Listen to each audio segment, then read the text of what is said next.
Philippine Coast Guard spokesperson for West Philippine Sea, Commodore J. Teriela, na dapat manatiling mahinahon at diplomatiko ang pagtugon ng Pilipinas sa tumitinding world war sa pagitan ng mga opisyal ng Pilipinas at ng Chinese Embassy kaugnay ng West Philippine Sea. Ito ay sa gitna ng mga panawagan mula sa ilang mambabatas at grupo na ideklarang persona non grata ang ilang opisyal ng Chinese Embassy.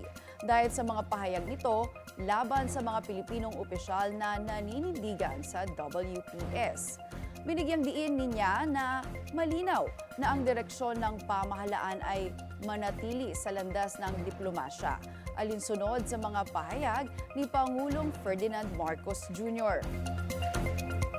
I support the position of Malacanang. No? The President has already spoken. It is a last resort for us to do ang pagpersona na grata sa kahit sa sinong opisyal ng embahada, hindi lamang sa China but for all other countries. No?